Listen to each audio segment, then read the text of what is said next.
අපෙන් අහන දෙයක් තමයි මේ හලාල් හරාම් ගැන. කොහොමද මේ හලාල් කියන්නේ? ඇයි මේ හරාම් කියන්නේ? කොහොමද මේකට හේතුව? සහෝදරී මේ හලාල් කියන්නේ අනුමත කළ නැත්නම් අල්ලාහ් දෙවතුන් අනුමත කරන ලද කියන තේරුමයි.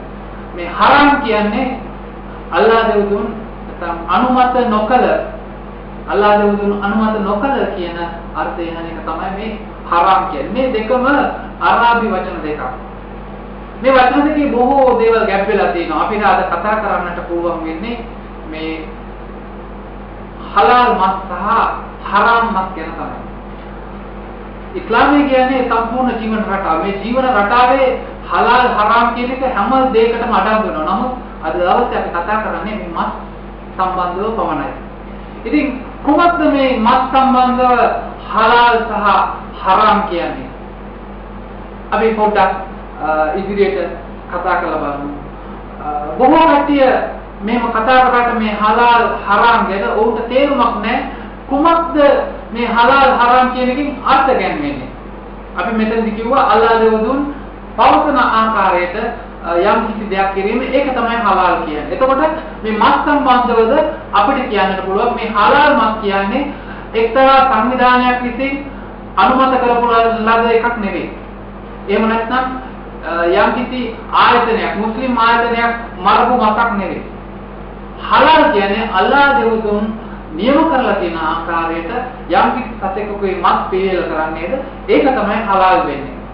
එතකොට අපි ඉස්සල්ලාම මේ හලාල් මස් ගැන බලනකොට අපිට බලන්න අවශ්‍ය දැනගන්නට අවශ්‍යයි මේ හලාල් කියා අනුමත කරන ලද සතුන් වර්ග තිබෙනවා අපිට ආහාරයට ගන්න සුදුසුයි කියලා අල්ලාහ් දෙවියන් නියම කරනවා. උදාහරණයක් වශයෙන් මේ ඌරා කියන සත්වයා අපිට මස් පිණිස පාවිච්චි කරන්න බෑ. ඇයි? මේ සත්වයා හලාල් වර්ගයට අයිති නොවු සත්වයෙක්. බොහෝ අය අහන බල ඇයි ඔයගොල්ලෝ උරුමක් කන්නේ නැත්තේ? ඒකට හේතුවක් තියෙනවා. දැන් මේ අල්ලාහ් දෙවියන් විසින් මේ විශ්වය මවා පාලනය කරන්නේ මේ අල්ලාහ් දෙවියන්. මේ අල්ලාහ් දෙවියන් සෑම සත්වෙක් මවන්න හේතුවක් තියෙනවා. දැන් උදාහරණයකට ඔබ බලන්න ඔබලාගේ ගෙදර විසිතුරු මාල් ටැංකියක් තියෙනවා කියලා. මේ මාල් ටැංකියේ ඉන්න ටැංක් ක්ලීනර් කියලා සත්වෙක්. මේ ටැංක් ක්ලීනර් මොකද කරන්නේ? මේ මාල් ටැංකියේ තියෙන අපද්‍රව්‍ය ටික ආහාරයට ගන්නවා. මේකට තමයි මේ මාල් ටැංකියේ ටැංක් ක්ලීනර් කියලා කියන්නේ. මේ වගේ තමයි මේ විශ්වයේ නැත්නම් මේ ස්වභාව ධර්මයේ අල්ලාහ් දෙවියන් විසින් මේ ඌරව මවලා තියෙන මොකටද? මේ වගේ ක්ලීන් කරන්න තමයි පරිසරය. මේ වගේ පරිසරය පිරිසුදු කරන තත්ත්වයක්. උදාහරණයක් මේ තත්ත්වය ඇවිල්ලා හරියට ස්වභාවිකව නගර ස්වභාවයක් වගේ. දැන් වෙලා තියෙන්නේ මොකද්ද? මිනිසුන් මේ නගර ස්වභාව කන එක. මේක තමයි සිද්ධ වෙලා තියෙන්නේ. මේ තත්ත්වයගේ ඇඟේ තියෙන විෂ ද්‍රව්‍ය ඒ සියල්ල තමන්ගේ ශරීරයට දාගන්නවා, බලෙන් දාගන්නවා. මේක තමයි අද සිද්ධ වෙලා තියෙන්නේ. අපි මේ බලාගෙන යමු මේ හලාල් ක්‍රමයට කොහොමද සතෙක්ව මරන්නේ? බොහෝ අය කල්පනා කරන ඇති කොහොමද මේක කරන්නේ? සමහරක් අය හිතනවා මුස්ලිම් කෙනෙක් ඕන විදිහකට මරුවම ඒක හලාල් වෙනවා. එහෙම වෙන්නේ නැහැ සහෝදරී. අල්ලාහ් දෙවියන් යම් කිසි දෙයක් ක්‍රමයක් කියලා තියනවාද ඒ අනුව කරනවා නම් තමයි ඒක හලාල් වෙන්නේ. උදාහරණයකට මුස්ලිම් කෙනෙක් අරගෙන කුකුලෙක් කරන් දොරක් තියලා දොරකින් බෙල්ල එහා පැත්තට තියලා බැහුවට ඒක හලාල් මස් වෙන්නේ නැහැ. ඇයි? ඒ සත්වයාට බොහෝ ලොකු හිංසාවක් දීලා තමයි ඒ සත්වයා මරලා තියෙන්නේ. මේක ඒක ඉස්ලාමයේ අනුමත කරන්නේ නැහැ. නැත්නම් සමහරක් අය හිතාගෙන ඉන්නවා හරකගේ ඔළුවට පොල්ලකින් ගහනවා අපි කියලා. නැහැ. ඒක වැරදි. කොහොමද ඉස්ලාමයේ මේකට දීලා කියන මේක? මේ සත්වයා ඝාතනය කරන්න නම් මූලිකව අවශ්‍ය කරන්නේ ආයුධයක්. මේ ආයුධය තියුණු ආයුධයක් විය යුතුයි. තියුණු ආයුධයක් විය යුතුයි. ඒ වගේම මේ තියුණු ආයුධයක් තියෙන එකෙන් මේකේ ඇති හේතුව මොකක්ද? තියුණු ආයුධයක් තිබුණාම ඉක්මනින් කැපී යනවා. ඉක්මනින් කැපී යනවා. එතකොට වේදනාව දනවන එක ඉතාමත් අඩු වෙනවා. අපි කියන්නේ වේදනාව දනවන්නේ නැහැ. වේදනාවක් තියෙනවා. නමුත් ඉතා අඩු වෙනවා. දැන් ඊගාදේ තමයි මේ සත්‍ය කොහොමද ඝාතනය කරන්නේ? අපි සත්‍යව ඝාතනය කරන්න ඒ සත්‍යයේ ශ්වාසනාලය සහ මේ උහුරු දණ්ඩ කැපීමෙන් තමයි සත්‍යව ඝාතනය කරන්නේ. එතකොට මේ මෙසේ ඒ උගුරු බැඳ කැපීමෙන් සිදුවන්නේ කුමක්ද? සත්‍යයේ ශරීරයේ සිට මොළයට යන සංඥා නැත්නම් සිග්නල් නවතිනවා, අවහිර වෙනවා. එතකොට කුමක් සිදු වෙන සහෝදරය මේ සතාගේ වේදනාව මොළයට දැනෙන්නේ නැහැ. මේක තමයි සිද්ධ වෙන්නේ. මේක මීට අවුරුදු 1400කට ඉස්සෙල්ලා අල්ලාහ් දෙවියන් අනුමත කරා නබි සල්ලල්ලාහු අලයිහි වසල්ලම් තුමාට ඊට කලින් හිටපු නබිවරු මේ දේව තමයි සිද්ධ කරේ. මේක අද නූතන වෛද්‍ය විද්‍යානුකූලව පිළිඅරගෙන තියෙනවා ඉතාමත් සාධාරණ වූම ක්‍රමය කියලා සත්වයේ ඝාතනය කරන්නේ. ඉතාමත් සාධාරණ ක්‍රමය. නැත්නම් මීට වඩා විදිහක් නැහැ වෙන. ඉතින් ඒ ක්‍රමයට තමයි මේ සත්වයා ඝාතනය කරන්නේ. ඒ වගේම අපි දැනගන්නට අවශ්‍යයි මේ විදියට මේ හලාල් ආකාරයෙන් මරණ ලැබූ සත්වයේ ලේ වැగిරෙන්නට සැලැස්විය යුතුයි. මේ ලේ කන්නේ නැහැ. බොහෝ අය කියනවා මේ ලේ වලින් එක එක දේවල් හදාගන්න කරන මේක ඇවිල්ලා අපි කරන දෙයක් නෙවෙයි කතෝලික හරි වෙන ආගමිකයෙක් කෙනෙක් කරනවා ඇති. නමුත් ඉස්ලාමයේ හැඩය ලේ වැగిරිය යුතුයි. ඇයි මේ ලේ වැగిරෙන්න අවශ්‍ය? ලේ වල තමයි සත්වයේ සියලුම බැක්ටීරියා නැත්නම් විෂ ද්‍රව්‍ය වාහනය වෙන ඒවා සියලු දෙයක් තියෙන්නේ මේ ලේ වල තමයි.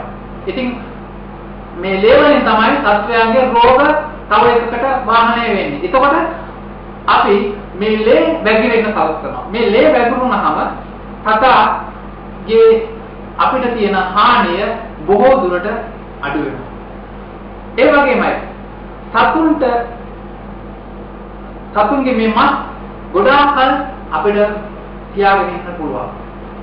ඒ කියන්නේ සාමාන්‍ය ලේස් එක්ක මරලා ලේ සහිත මස් වලට වඩා ලේ සහිත නැති ලේ රහිත මස් වල මස් ඊට වඩා කාලයක් තියාගෙන ඉන්න පුළුවන්. ඒක තමයි හේතුව මේ ලේ වපුරන්න. ඉතින් අපි බැලුවා මේ හලාල් විදිහට සතෙක් මරුවාම සතෙකුට වෙන වේදනාව ඉතාමත් කවමයි. ඉතින් මේ ක්‍රමයට තමයි මුස්ලිම් කෙනෙක් හැටියට අපි සතෙක්ව මරන්නට අවශ්‍ය කරන්නේ.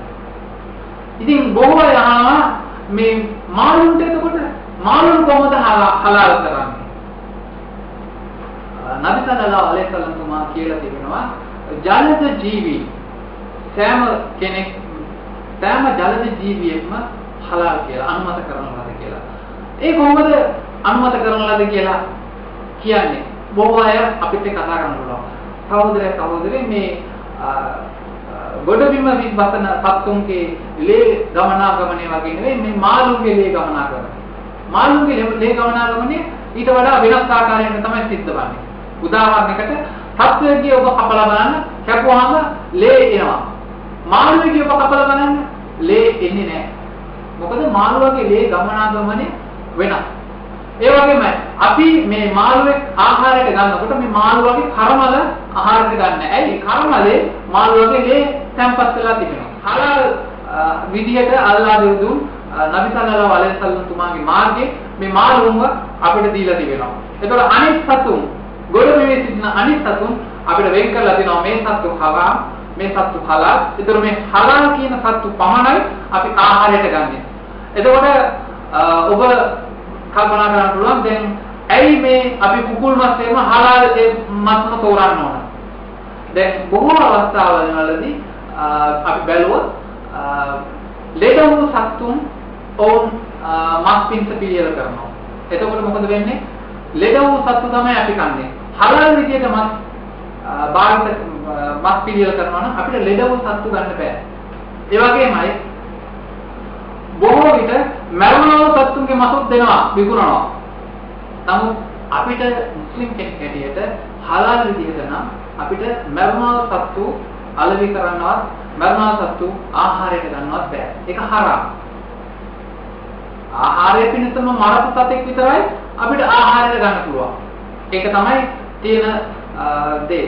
අපි බැලුවොත් වර්තමාන සමාජයේ බොහෝ මුස්ලිම් නොවන සහෝදරවරුන් මේ හලාල් මස් තමයි තෝරගන්නේ. ඇයි? ඒගොල්ලන්ට ෂුවර් එකක් නැත්නම් ඒගොල්ලන්ට නිසක භාවයක් තියෙනවා මේ හලාල් මස් ආහාරයට සුදුසුයි කියලා.